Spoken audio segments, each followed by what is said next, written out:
Innama kana qaulal mu'minin, sesungguhnya jawaban orang-orang mukmin, idza du'u ila Allah, bila mereka dipanggil kepada Allah, wa rasulihi, dan kepada rasulnya, liyahkuma bainahum, agar rasul mengadili di antara mereka.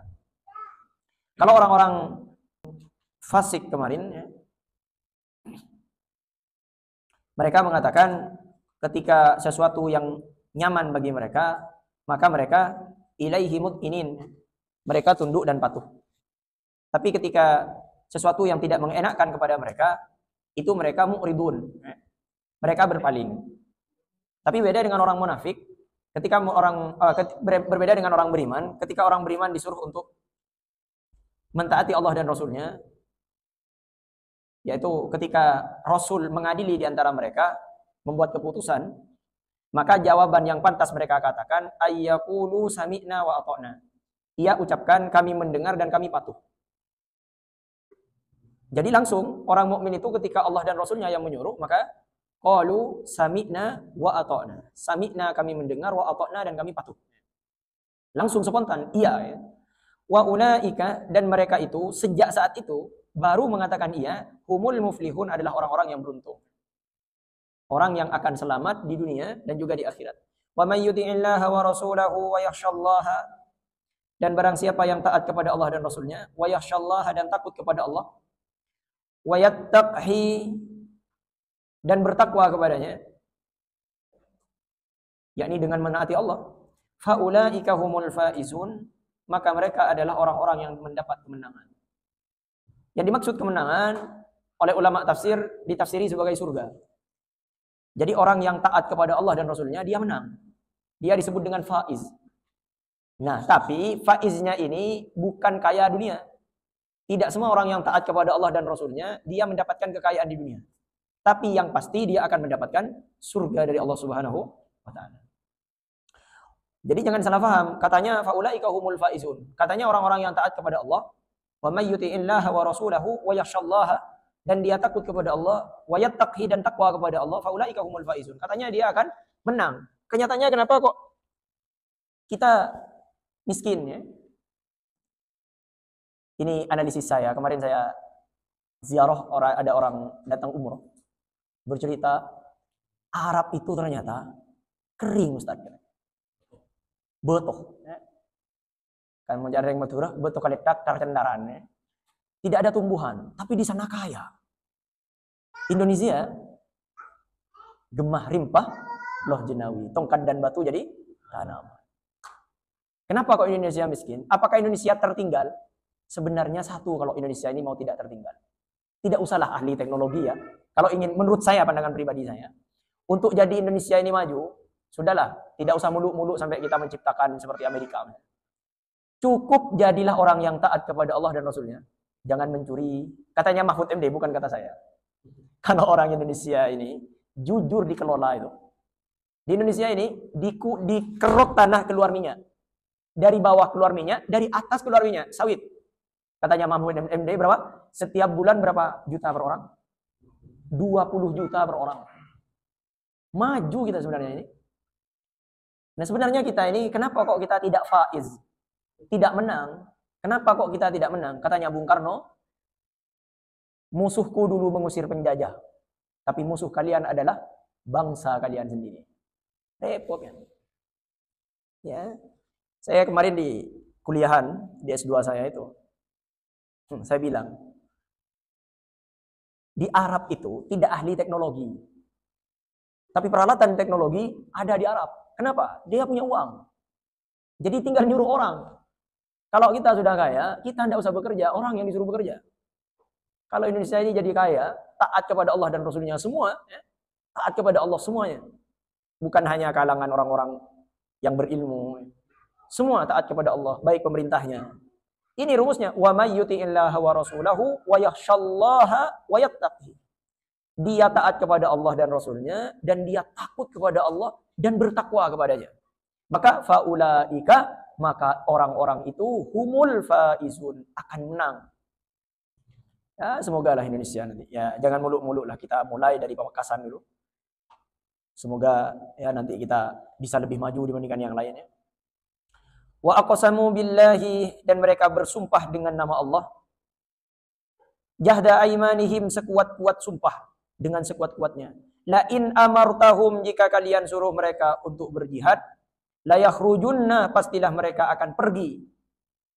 Ciri-ciri orang beriman, ketika datang perintah, jangankan cuma disuruh hukum-hukum yang biasa, perkara permasalahan yang biasa, yang kecil, disuruh berjihad di jalan Allah, orang yang beriman ini tidak takut. Qul la tuqsimu, katakanlah kepada mereka, la tuqsimu, janganlah kalian bersumpah. Ta'atun ma'rufatun, karena ketaatan yang diminta ialah ketaatan yang sebenarnya. Maksudnya taat yang sebenarnya kepada Nabi adalah lebih baik daripada sumpah kalian yang tidak kalian tunaikan. Jadi kata Allah, kasih tahu Muhammad, sudah tidak usah bersumpah. Yang penting taat. Karena ketaatan itu lebih baik daripada sumpah. Innallaha khabirum bima ta'malun, sesungguhnya Allah Maha mengetahui apa yang kalian kerjakan. Yaitu berupa ketaatan ataupun berupa hanya ucapan lisan saja. Qul atii'ullaha wa atii'ur rasul, katakanlah Muhammad, takutlah kepada Allah, taatlah kepada Allah dan kepada Rasulnya. Fa in tawallau, dan jika kalian berpaling. Maksudnya fa in tawallau ini berpaling dari ketaatan.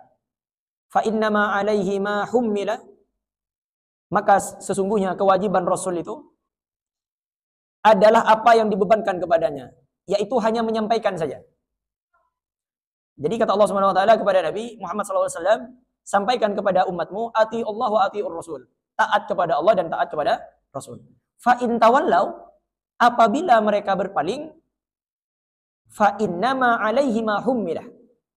Maka tugas Nabi itu, tugas Rasul itu hanya menyampaikan saja, sampai di situ. Wa 'alaikum, dan kewajiban kalian ma hummiltum, adalah semata-mata apa yang dibebankan kepada kalian, yakni untuk mentaati, untuk taat kepada Rasul sallallahu alaihi wasallam. Wa in tuti'uhu tahtadu, dan jika kalian taat kepadanya, tahtadu, niscaya kalian mendapatkan petunjuk. Wa ma 'alar rasuli, dan tidak lain illal balagul mubin, kewajiban Rasul itu melainkan menyampaikan amanat Allah dengan terang. Jadi barang siapa yang taat kepada Allah Subhanahu wa taala dan kepada Rasul, maka dialah orang yang mendapatkan petunjuk. Wa'adallahu alladhina amanu minkum, dan Allah telah menjanjikan kepada mereka, yakni kepada orang-orang yang beriman, minkum, di antara kalian, wa amilus salihati, dan dengan keimanan itu dia mengerjakan amal-amal yang saleh, la yastakhlifannahum fil ardi, bahwa dia sungguh-sungguh akan menjadikan mereka berkuasa di bumi. Perhatikan, di Quran, kalau kita ingin menjadi penguasa di bumi ini, ingin menguasai alam dunia ini, maka rumus satunya kita harus kembali kepada Quran, yaitu mentaati Allah dan Rasulnya. Karena kalau kita sudah taat kepada Allah dan Rasulnya, enak Pak. Orang yang beriman itu tidak akan takut dengan mati nantinya. Jadi dalam Islam itu kita diperbolehkan berperang. Jadi Islam itu tidak anti perang, tapi juga Islam itu tidak sembarangan berperang. Paham ya? Jadi kalau nanti sembarangan sedikit-sedikit perang itu nanti teroris jadinya.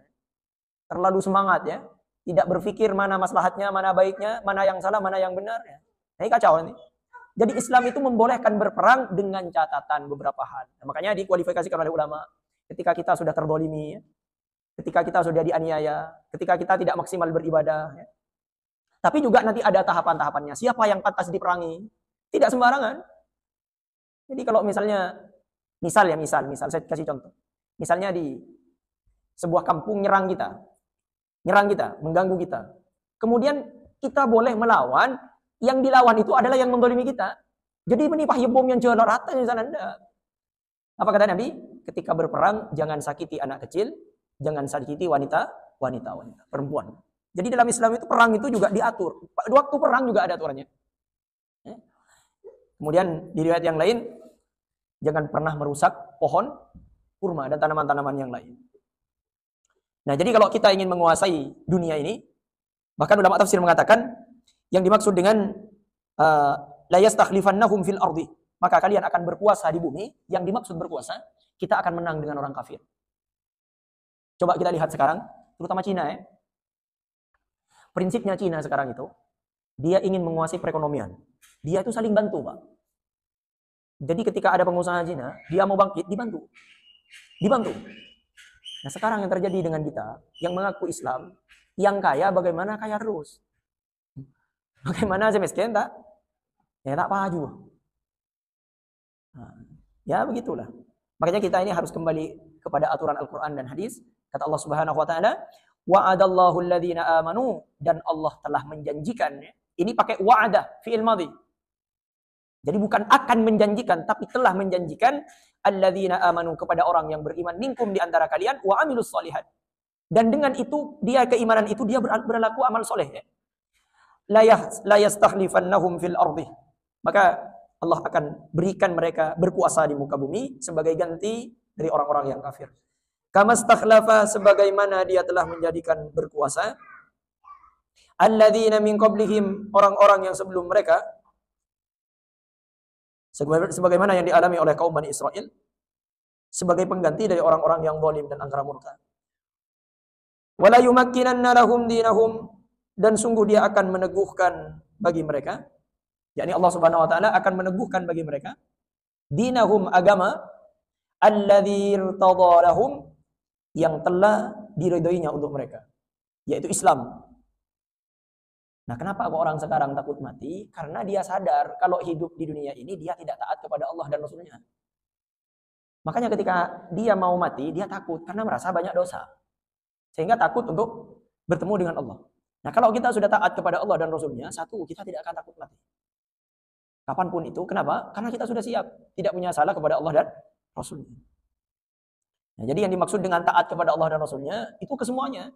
Bukan hanya ritual ibadah saja, tapi juga ritual sosialnya. Wala yubaddilannahum, dan dia benar-benar akan menukar keadaan mereka. Mim ba'di khaufihim, sesudah mereka berada dalam ketakutan. Dari perlakuan orang kafir. Amna, menjadi aman sentosa. Ya'budunani la yusyrik.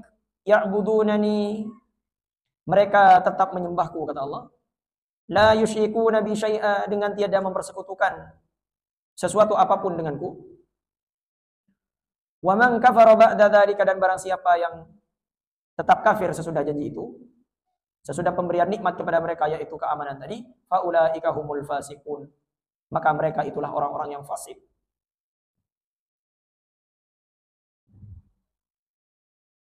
Kemudian wa aqimus salata, dan dirikanlah salat, wa atuz zakatah, dan tunaikanlah zakat, wa ati'ur rasulah, dan taatlah kepada Rasul, la'allakum turhamun, supaya kalian diberi rahmat.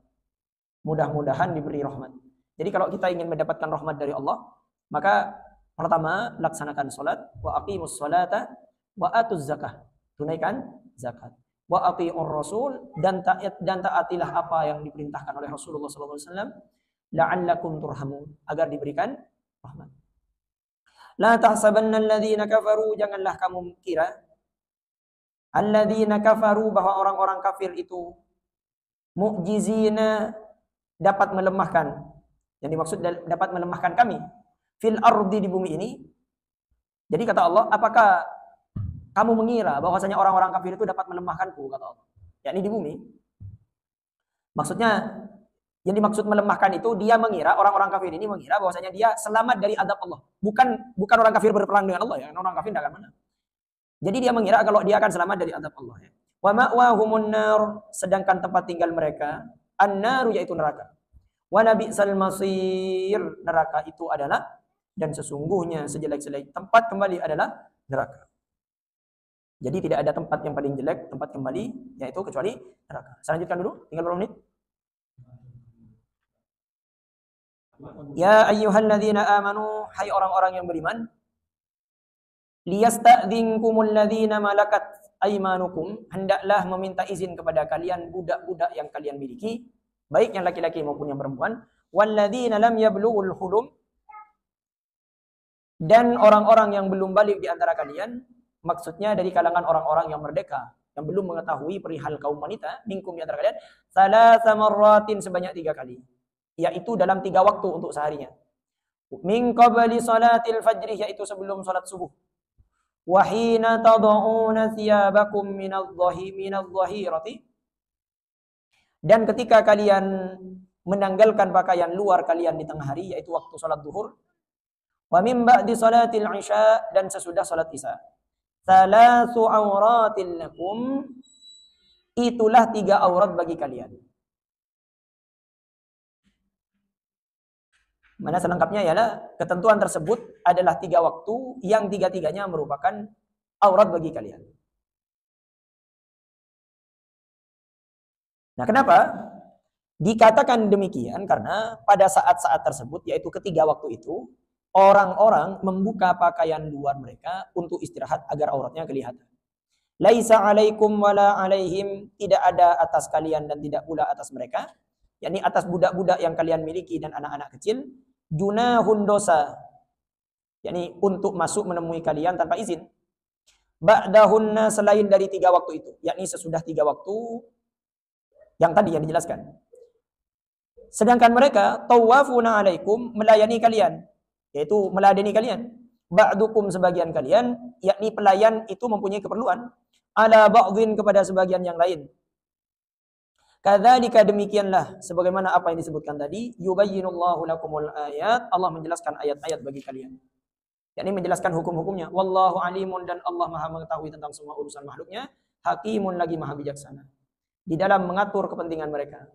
Ayat yang menyangkut masalah minta izin ini menurut suatu pendapat telah dimansuh, telah dihapus. Tetapi menurut pendapat yang lain tidak dimansuh, tidak dihapus. Hanya saja orang-orang meremehkan masalah minta izin ini sehingga banyak dari mereka yang tidak memakainya lagi. Wa idza balawal atfalu minkum, dan apabila anak-anak kalian telah sampai al-huluma, kepada usia baliugh, falyasta'dinu, maka hendaklah mereka meminta izin dalam semua waktu. Kama sta'dzana alladzina, seperti orang-orang yang sebelum mereka, alladzina min qablihim, sebelum mereka minta izin, yakni orang-orang yang dewasa yang merdeka. Kadzalika yubayyinullahu lakum ayatihi, demikianlah Allah menjelaskan ayat-ayatnya bagi kalian. Wallahu alimun hakim, dan Allah Maha mengetahui lagi Maha bijaksana. Faham maksudnya?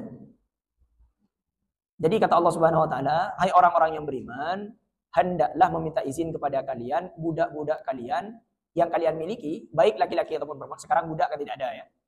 Walladzina lam yablughul hulum, dan orang-orang yang belum balik di antara kalian, maksudnya dari kalangan orang-orang merdeka, ya. Makin sudah merdeka semua. Yang belum mengetahui perihal kaum wanita, artinya kita andi nafsu. Nah, minta izin sebanyak 3 kali, 3 waktu, yaitu dalam 1 hari, yaitu sebelum sholat subuh. Jadi mon masuk kabel ke nak kana, ya, mon kita balik. Tapi ayat ini ada yang mengatakan dimansuh karena sudah tak terpakai lagi, ada yang mengatakan tetap terpakai. Nah, jadi ketika anak-anak nikah masuk itu tak masalah dengan catatan selain 3 waktu. Karena mon sebelum subuh biasa nering tedung kan pakai lopai kan. Makanya mau bisa kalau mau tidur itu pakai celana sirwal, ya. Nabi Ibrahim itu kalau tidur pakai celana apa? Pakai celana. Mau tidur bini Ustaz. Pakai celana bentar, mau tidur bini. Bentar. Tahu nih. Mak wahan tok Ustaz, pakai hidung lagi. Bahasan hidung. Jadi Nabi Ibrahim itu pakai celana. Senang pakai celana. Nah, kenapa kok minta izin sebelum subuh? Karena takut apa nunggu lorong masuk, Pak. Pak tepak telanjang. Nah, kemudian sebelum waktu zuhur. Kenapa? Biasanya kalau waktu zuhur itu gerah. Orang buka baju, ya, buka aurat, ya. Maka harus minta izin dulu kalau mau masuk. Nah, kalau sekarang budak kan tidak ada. Jadi, nah, kemudian waktu wa min ba'dihi sholatil isya, dan sesudah sholat isya. Biasanya kan kalau orang selesai sholat isya kan mungkin ya dulu kan gerah buka baju. Sekarang kan pakai AC, ya. Ya. Tapi kalau anak tersebut sudah balik, Pak, sudah dewasa, ini perhatikan ini, kalau anak sudah dewasa, harus minta izin sebagaimana orang-orang merdeka, sebagaimana orang-orang yang balik yang seperti biasa. Jadi jangan sampai karena anaknya, bagi ibu-ibu, karena anaknya sendiri, akhirnya anaknya sembarangan masuk ke kamar ibunya. Kadang ibunya, mohon maaf, buka baju. Makanya banyak kasus terjadi, coba di media sosial, sekarang sudah banyak kan ditampakkan kan? Kebenaran Quran itu sekarang ditampakkan apa? banyak orang berhubungan dengan anaknya sendiri. Masuk logika? Masuk, tapi terjadi itu, Pak. Ada yang tidak mau menikah karena sudah nikmat berkasih cinta dengan anaknya. Kan miring pikir, apa dengan hewan. Jadi alahirakin, ya udah salbut. Jadi kalau sudah dewasa, maka anak tersebut wa idza balawal atfalu minkum, ketika anak-anak kalian sampai kepada usia al-huluma, yakni usia balik, falyastadinu, maka minta izin di semua waktu. Jadi ajarkan kepada anaknya, jangan seronong masuk ke dalam kamar, harus minta izinnya. Kama sta'dana alladziina min qablihim, sebagaimana orang-orang merdeka minta izin, kadzalika yubayyinullahu lakum ayatihi wallahu alimun hakim. Kita beri sebentar adzan.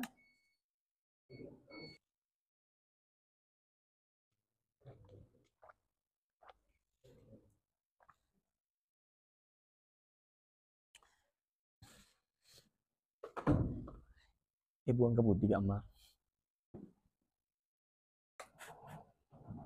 Bismillahirrahmanirrahim. Baik, di ayat yang ke-60, wal qawa'idu minan nisa'i, dan perempuan-perempuan tua yang telah berhenti dari haid dan dari mempunyai anak disebabkan telah lanjut umurnya, allati la yarjuna nikahan, yang tiada ingin kawin lagi. Bagi yang demikian itu, falaisa alaihinna junahun, tiadalah atas mereka dosa ayyadhna thiyabahunna, menanggalkan pakaian mereka. Saya maksud mereka yakni jilbab. Jilbab atau selendang mereka atau penutup yang ada di atas kerudung mereka. Jadi tiada dosa bagi seorang perempuan yang sudah tua, yang sudah berhenti haid dan tidak mempunyai anak dan juga tidak punya rasa untuk menikah sudah, untuk meninggalkan pakaian. Yang dimaksud adalah jilbab mereka. Waira mutabarrijatin, dengan tidak bermaksud menampakkan bizinatin, perhiasannya, yakni seperti kalung, gelang tangan dan gelang kaki. Wa ayyasta'fifna, dan berlaku terhormat. Khairul lahunna, adalah lebih baik. Wallahu sami'un alim. Khairul lahunna, lebih baik bagi mereka. Dan Allah Subhanahu wa taala Sami'un, maha mendengar, Alimun, lagi maha mengetahui apa yang tersimpan dalam kalbu. Jadi meskipun seorang perempuan yang sudah lanjut usia tidak terhitung dosa lagi meskipun membuka kerudung, tapi tetap ketika dia menjaga kehormatannya pakai kerudung itu lebih baik daripada membuka kerudung. Laisa 'alal a'ma haraju wala 'alal a'raj wala 'alal a'raj haraju wala 'alal marid harajun. Tidak ada dosa bagi orang buta, tidak pula bagi orang pincang, dan tidak pula bagi orang yang sakit. Yang dimaksud untuk makan bersama orang-orang selain mereka. Wala ala anfusikum, dan tidak pula dosa ala anfusikum, bagi diri kalian sendiri, antakulu min buyutikum, untuk makan bersama mereka di dalam rumah kalian sendiri, yaitu rumah anak-anak kalian. Au buyuti abaikum, atau rumah bapak-bapak kalian, au buyuti ummahatikum, atau di rumah ibu-ibu kalian, au buyuti ikhwanikum, atau di rumah saudara-saudara kalian, au buyuti akhawatikum, ataupun di rumah saudara-saudara kalian yang perempuan atau saudarinya. Au buyuti a'mamikum, atau di rumah saudara-saudara bapak kalian yang laki-laki, au buyuti ammatikum, ataupun di rumah saudara-saudara bapak kalian yang perempuan. Au buyuti akhwalikum, atau di rumah saudara-saudara ibu kalian. Au buyuti khalatikum, atau di rumah saudara-saudara ibu kalian yang perempuan. Paham ya? Paham, maksudnya paham? Paham ada? Jadi kalau saudaranya bapak yang laki-laki itu namanya a'mamikum. Kalau saudaranya bapak yang perempuan itu ammatikum. Kalau saudaranya ibu yang laki-laki itu akhwalikum. Kalau saudaranya ibu yang perempuan itu khalatikum. Au ma malaktum mafatihahu, atau di rumah yang kalian miliki kuncinya. Yang khusus kalian sediakan buat orang lain. aw sadiqikum, atau di rumah kawan-kawan kalian. Yang dimaksud dengan kawan adalah orang-orang yang benar setia kepada kalian. Makna ayat ini ialah bahwa kalian diperbolehkan makan di rumah-rumah orang-orang yang telah disebutkan tadi, sekalipun para pemiliknya tidak hadir atau tidak sedang ada di rumah tersebut. Jika memang kalian telah yakin akan kerelaan mereka terhadap sikap kalian itu. Faham ya? Faham yang tadi macedi ya? Karena sudah yakin memacedi kalau bakun yakin. Tapi belum tentu dia Ustaz. Mun tepak macedi pahanan andi bini saya cerek. Nah, otak adik laki saya cerek. Laisa alaikum, tidak ada dosa bagi kalian, junahun an ta'kulu jami'a. Tidak ada dosa bagi kalian makan bersama-sama mereka, yakni berbarengan dengan mereka. Au ashtatan, atau sendirian atau tidak bersama-sama. Nah, ini artinya sendiri-sendiri atau berpisah. Ayat ini diturunkan berkenaan dengan seorang yang merasa berdosa jika ia makan sendirian. Dulu ada orang yang menganggap, dulu kalau makan sendirian itu berdosa. Mun tepak gareng makin si cerek, kak sepah ngakan biti kan nyaman. Dia mun lambak mun ngakan biti kan, coran susah. Mun reng makin tepak si cerek, paham ngirem ngakan si terus. Ini kata si keliru ya. Kemudian jika ia tidak menemukan seseorang yang mau makan bersamanya, maka ia tidak mau memakannya. Di antara Nabi Ibrahim dulu, Nabi Ibrahim itu tidak suka makan sendirian, jadi cari teman, Pak. Makan. Mungkin oleh sampai antero nak kantor. Jadi mandi nasi situ mah. Yang boleh nolok. Kula di kan cari bari mele gorengan. Ning sekolah nah. Pataber, mari makan. Mele sekolah ni tahu temennya. Iya, aku ngocak iya. Kayak gini Pak Iolog beda acara nang kantor, akhir ntar kantor. Dia tengah di kantor tarik sobuk. Aduh, padahal aku guna gejo gele matabur pas kanungku, jangan membiasa matabur. Ya. Jadi sampean enggak mungkin cetak ibri noreng je matabur. Tapi matabur bae je. Fa idza dakhaltum buyutan, maka apabila kalian memasuki rumah-rumah milik kalian sendiri yang tidak ada penghuninya, mun andin tibi, fasallimu ala anfusikum, hendaklah kalian memberi salam kepada diri kalian sendiri. Perhatikan ya, ini perintah Allah di Quran. Jadi ketika masuk ke rumah sendiri, meskipun rumah sendiri itu ada orang, tetap bilang apa? Assalamu alaina wa ala ibadillahis. Ustaz, lah kalau pai Ustaz ngolok assalamualaikum tak masalah. Karena salam itu ada salam yang wajib dijawab, ada salam yang tidak perlu dijawab, ada salam yang malah tidak diperlukan jawabannya. Yang pertama, salam yang wajib dijawab, assalamualaikum, wajib dijawab. Kalau tidak dijawab, ada ulama yang mengatakan dosa. Karena menjawab salam itu wajib. Ada salam yang tidak perlu dijawab. Kapan Ustaz? Bila bujeng. Tidak kreatif sampean. Assalamualaikum warahmatullahi wabarakatuh. Waalaikumsalam. Ya, tak perlu dijawab gitu ya. Entah kok Pak, jangan Pak. Ambigu ini Ustaz. Katanya salam wajib dijawab. Ada kayak beda yang assalamualaikum warahmatullahi waalaikumsalam. Wah gelon sama sedikit ini. Jadi imam mengulang salam ya ada sampean tahu saja aja jawab. Nengeneng we. Saya nomor 3 ada salam yang memang tidak diharapkan jawabannya. Kapan Ustaz? Saya pertama menentar ke kupur, nomor 2 masuk ke kamar ada orang. Entar ke kupur sampean assalamualaikum. Wah ramin aku kupur. Waalaikumsalam. Kandur nih kawan. Nomor 2 ning kamar, ada orang tengah malam assalamualaikum. Waalaikumsalam. Oh sabur ya. Kemudian yang selanjutnya, jadi yang dibaca apa? Assalamu alaina wa ala ibadillahis sholihin. Yang artinya adalah keselamatan semoga dilimpahkan kepada diri kami dan hamba-hamba Allah yang saleh. Karena sesungguhnya para malaikatlah yang akan menjawab salam kalian itu jika ternyata di dalam rumah itu tidak terdapat penghuninya. Maka berilah salam kepada mereka. Perhatikan, saya tutup ini. Perintah salam ini untuk kita, Pak, bukan untuk orang. Jadi mun sampean beda orang tak ngelok salam ke combon, cek gigirin. Ini kebeni untuk orang, tapi untuk saya ngacik. Paham ya? Beda orang makin salah paham. Dikiranya ini untuk orang, ini untuk kita yang diamalkan. Beda orang tahu nih kabele. Beni gigirin. Beda orang ngelok masuk ke dalam rumah, masuk nang nyelonok bab. Kemudian mari ngelok salam. Enten ya. Boleh aja. Salah boleh. Ulang. Ini tak beresnya. Ya. Kita lanjutkan di pertemuan selanjutnya insyaallah di ayat yang ke-62 dari surah An-Nur. Nasrun minallahi wa fathun qarib. Wa basyiril mu'minin. Wassalamualaikum warahmatullahi wabarakatuh.